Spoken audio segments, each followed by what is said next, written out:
Bonjour les amis, comment vous allez? Ravi de vous retrouver dans cette nouvelle vidéo sur la chaîne. Avant de débuter la vidéo, si vous pouvez prendre 2 secondes pour liker la vidéo, vous abonner si ce n'est pas encore fait et partager un peu autour de vous pour les gens qui aiment le football et le sport en général. Aujourd'hui dans cette vidéo, on va parler un peu des quarts de finale de 7 euros. J'ai pas eu la chance de regarder les matchs dans leur entièreté pour la plupart. J'ai suivi particulièrement le match France-Portugal, donc c'est celui que je vais débriefer en priorité. Après ça aussi, on va faire un peu une petite preview des demi-finales et on va terminer. Comme vous voyez un peu derrière moi, il y a LeBron James, on va parler un peu du tournoi olympique de basketball qui se profile et je vais donner quelques avis et quelques impressions de quelques matchs de préparation des équipes, du tournoi un peu, du TQO, des stars qu'on a eu un peu à voir et aussi des teams USA qui viennent se rassembler tout récemment. Ok, revenons à notre compétition de football. On a eu des quarts de finale un peu comme je m'attendais. Pour ceux qui ont regardé un peu ma vidéo, mes previews un peu des quarts de finale. On a eu premièrement une rencontre entre l'Espagne et l'Allemagne qui était la plus plaisante à voir, qui était pleine de sensations, pleine de rebondissements. On a eu un beau match de football, on a eu quasiment le plus beau match, comme j'ai dit, un peu de ces quarts de finale, qui s'est soldé un peu par la victoire des Espagnols. Les Espagnols, au vu de leur tournoi, au vu de leur quart de finale aussi, qui méritent aussi leur qualification, ils ont fait un bon match. Même si on s'est dit un peu, au vu de la physionomie du match avec des Lamine Yamal, des Nico Williams qui sont sortis assez rapidement dans le match, on s'est dit que ça allait être un peu compliqué pour les Espagnols de tenir jusqu'au bout. Mais face à une équipe allemande qui était face à son public, mais ils l'ont fait, ils ont tenu, ils ont décoché les victoires dans les ultimes instants de la partie. Après ça, comme j'ai dit, le match qui a cristallisé un peu mon ascension, surtout le match auquel j'ai eu la chance d'assister dans la totalité, le France-Portugal qui était aussi le plus attendu avec Cristiano Ronaldo, Kylian Mbappé en face. Dans ma preview, ça allait être un des matchs les plus fermés des quarts de finale. C'était le seul match à 0-0. On a eu quand même des occasions, mais les deux équipes n'étaient pas très inspirées. C'est un peu des types de matchs qui sont propres un peu à l'équipe de France, hein. Des matchs pas forcément beaux à voir, mais à chaque fois ils arrivent à tirer leur épingle du jeu et à gagner à la fin. Ça va devenir un peu leur identité. Donc comme j'ai dit, on ne s'attendait pas franchement à voir un grand spectacle. L'équipe de Portugaise, ok, même si elle a beaucoup de talent sur la compétition, elle n'a pas affiché le plus haut niveau de football, contrairement aux Espagnols, comme on a pu voir, qui nous régalent à chaque match. Mais les Portugais, même avec tout leur talent, ils n'ont pas réussi à produire grand-chose dans cette compétition. C'était un match qui était équilibré, qui partait un peu dans les deux sens, même si le Portugal avait plus la possession du ballon, mais au niveau des occasions, c'était assez équilibré. C'était un match assez maîtrisé. Des deux côtés, des joueurs se sont illustrés, qui ont fait de bons matchs. Comme Koundé, franchement, sur la compétition, il est extraordinaire. C'est pas quelqu'un qui est trop flashy avec le ballon qui tape assez à l'œil, mais défensivement, il fait une grosse compétition. Il s'est tapé les meilleurs ailiers dans le monde actuellement, des Doku, des Leao, de grands ailiers dans cette compétition. Il a toujours répondu présent, toujours répondu présent. Même offensivement, je l'ai trouvé aussi dans ses centres très précis, dans cette transmission, des passes qui arrivent très correct dans cette transmission. Franchement, il fait un euro très sérieux comme on le connaît. Même si en dehors du terrain, il peut avoir un peu controverse dans son sujet au niveau de ce style, mais sur le terrain, il n'y a rien à dire. Jules fait une grosse compétition. Niveau Portugal, il n'y avait pas beaucoup de joueurs qui se démarquaient, hein. Ils ont fait des matchs corrects dans l'ensemble. Même s'il y a Cristiano Ronaldo qui fait, selon moi, une mauvaise compétition. On attendait bien plus de lui parce qu'il réclame un poste de titulaire dans une équipe qui a beaucoup de talent. On le sait vieillissant, donc on attend un apport quand même de lui. On rappelle qu'il est meilleur buteur d'un championnat saoudien avec beaucoup de réalisations. Donc il m'a franchement très déçu sur la compétition. Il a encore un âge où il veut encore tout le feu des projecteurs, alors qu'il doit être dans une mentalité où il doit aider le collectif portugais à avancer, aider les jeunes à avancer. Il a joué tous les matchs importants, à part le troisième match de poule, il a joué toutes les minutes. Il a fini avec 0 but, une passe décisive. Le ratio temps joué, apport est pour moi très faible. Comme il n'a même pas eu beaucoup de situations intéressantes dans 7 euros en général. Et j'ai pas le souvenir de Cristiano qui a une grosse occasion, même qu'il en manque. Ça veut dire qu'il a fait une compétition sans faire une compétition. Il veut être présent, il veut occuper de la place, mais il faut qu'il apporte quelque chose. On sait ce qu'il vaut, on sait ce qu'il a fait dans sa carrière en tête, on sait tout ce qu'il a apporté au Portugal. Mais maintenant, à 39 ans, je pense qu'il faut changer un peu de poursuite, il faut changer aussi d'angle de vision par rapport à ce que tu veux continuer de représenter dans le football en général. Il y a la nouvelle génération qui arrive et c'est cette image de Ronaldo là qui garde. Et ça fait un peu de la peine pour ces gens, pour les gens qui l'ont idolâtré toutes ces années, qui l'ont soutenu, qui ont fait ses éloges. Il faudrait aussi qu'il pense aussi à son public, à ses fans et qui ne sont pas aussi auto-centrés sur sa personne. On s'est assez attardé sur le personnage. Franchement, j'espère pas le revoir sur les prochaines compétitions. J'espère qu'il va se retirer avec toute sa gloire, toute la dignité. Et j'espère qu'on va continuer d'observer un bon football. Parce que cette génération portugaise a du talent à toutes les lignes.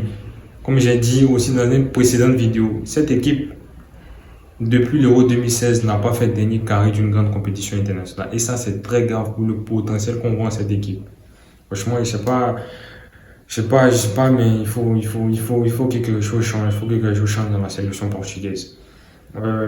Au niveau de l'équipe de France, on remet sur l'équipe de France. Comme j'ai dit, ils sont toujours dans les standards. Ils ont fait des matchs pour la plupart moyens. Des Mbappé, des Colomani, des Griezmann, même des Kanté, des Tchouaméni. Assez médiocres, mais il y a de la solidité défensive. Il y a Saliba qui fait un gros match sur Cristiano Ronaldo ou pas Mécano, ils sont encore très solides. C'est la charnière pour cette saison, pour l'instant sur 7 euros, c'est la charnière de l'équipe de France qui est sauve. On a un Marc Meunier aussi qui a fait des arrêts qu'il faut face au Portugal. Il a fait 2-3 arrêts sur sa ligne qui étaient très bons. Pour l'instant, offensivement, il y a zéro créativité niveau France. Ça, c'est un peu décevant.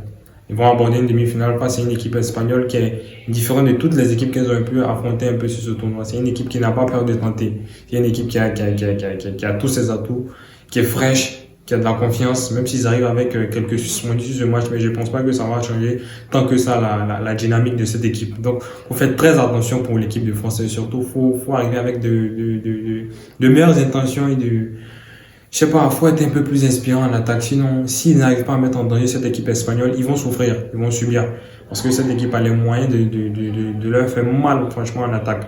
Lamine Yamal, Nico Williams, on sait de quoi ces bonhommes sont capables. On sait de quoi ils sont capables. Même si les Français ont la défense la plus solide sur le tournoi, mais ces gamins-là sont pareils à tout. Ils sont pareils à toute éventualité. Ils sont prêts à affronter n'importe qui.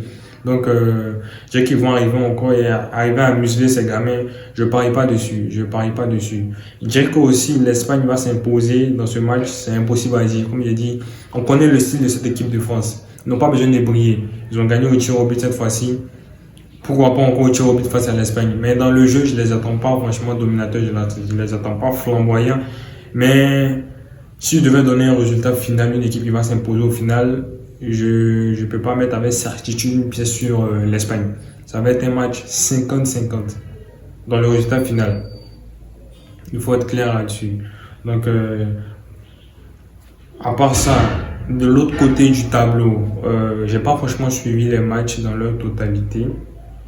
J'ai franchement pas suivi le match. Mais à l'Angleterre, encore une fois, comme je dis dans une précédente vidéo, qui n'est pas flamboyante dans le jeu comme on peut l'attendre, mais qui avance, qui ont trouvé les ressources pour revenir au score face à une Suisse que j'ai dit qui peut être surprenante de fois.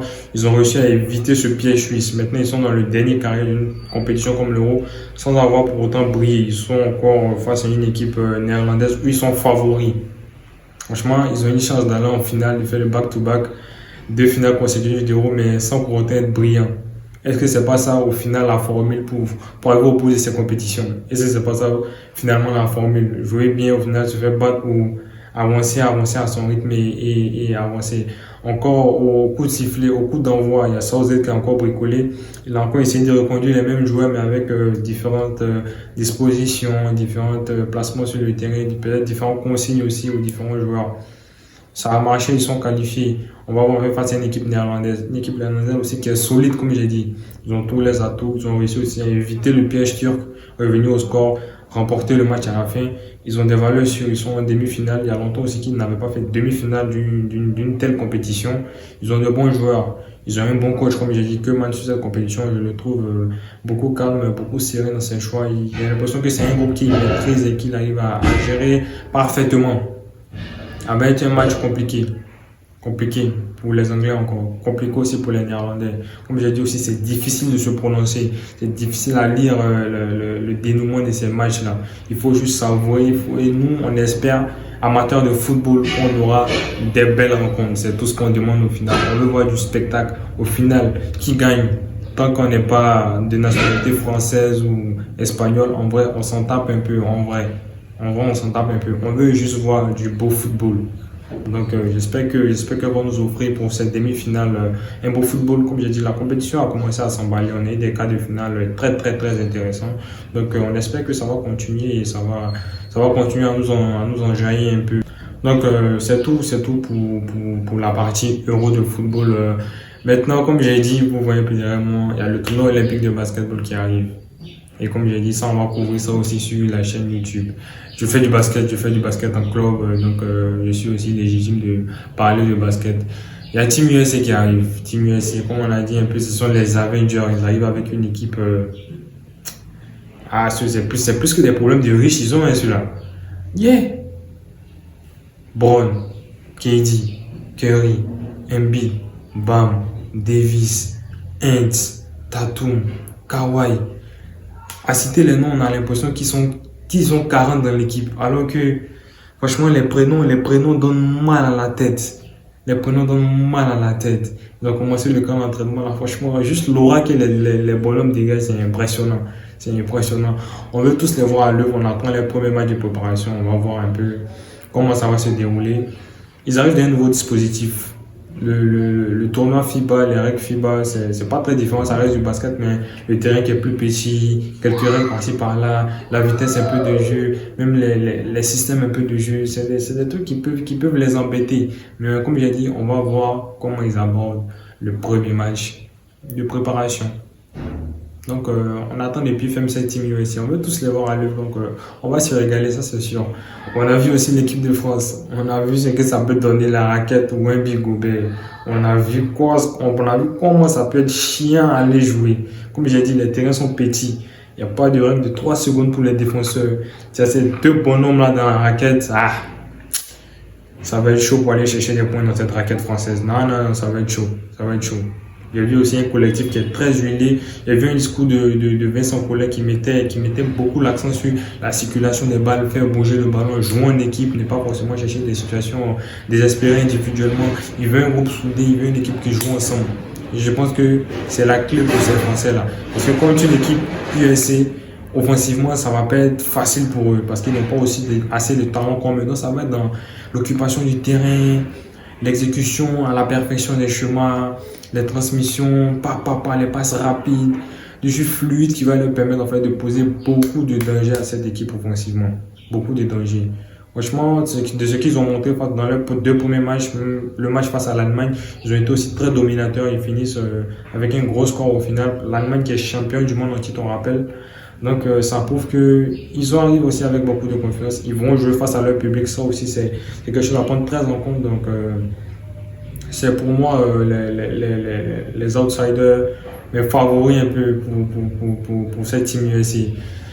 Franchement, ça peut être une finale de rêve, une finale dont on va se rappeler encore dans 30, 40 ans, cette finale. Si on a le bonheur d'avoir cette finale Team USA, équipe de France dans ces JO à Paris. Sinon, pour le tournoi aussi de qualification olympique, on a pu voir Giannis qui revient de blessure, qui était mais très impressionnant. Il a mis 32 points à 100% de réussite en un peu moins de 20 minutes, qui est assez impressionnant. Ça prouve à quel point aussi les joueurs NBA peuvent être très dominateurs dans ce basket un peu international. Donc franchement, Giannis, ça va dépendre aussi du groupe qui est autour de lui. Ça va dépendre des joueurs qui sont autour de lui. S'il se surpasse, la Grèce peut se qualifier dans un premier temps pour le tournoi olympique. Ils ont un match très corsé face à la Slovénie de Luka Ça va être un match très explosif. Donc, comme j'ai dit, s'il a des joueurs prêts à aller à la bagarre avec lui, ils peuvent pourquoi pas aller au JO, faire quart, demi-finale facilement au JO. Facilement, bon. En tout cas, c'est possible avec ce monstre qu'ils ont avec des Greek Freaks. Ça peut aller dans tous les sens. La Slovénie aussi qui a son mot à dire dans ces compétitions. C'est une équipe qui est présente depuis longtemps maintenant, donc que ce soit Euro, Coupe du Monde, JO. Ils sont toujours présents, ils sont toujours là à bousculer un peu Luka Doncic, talent générationnel. Ils ont des Dragic, les frères Dragic, des Prepelic, des Toby. Ils ont beaucoup de joueurs aussi de grands talents, beaucoup de joueurs de grands talents. Donc c'est une équipe à surveiller. On a un tournoi de qualification olympique qui est très relevé. Beaucoup d'équipes, beaucoup de grosses équipes, les Espagnols, tout ça et tout ça. Donc ça va être intéressant à suivre tout ça. Ça va être aussi intéressant de voir quelles équipes on retrouve dans le tableau final à Paris. De toute façon, on aura une compétition, on aura une grande compétition. Donc on s'en fait pas. C'était aussi une petite parenthèse pour vous mettre un peu dans le bain de la compétition et le piquer, pour vous préparer un peu parce que on va vivre un bon mois de compétition. J'espère que j'aurai là aussi plus de temps pour me concentrer, pour vous sortir des vidéos assez fréquemment. C'est tout pour cette vidéo. Je vous dis à la prochaine, certainement pour les demi-finales de l'Euro de football. Merci à vous. Bonne journée. Ciao, ciao.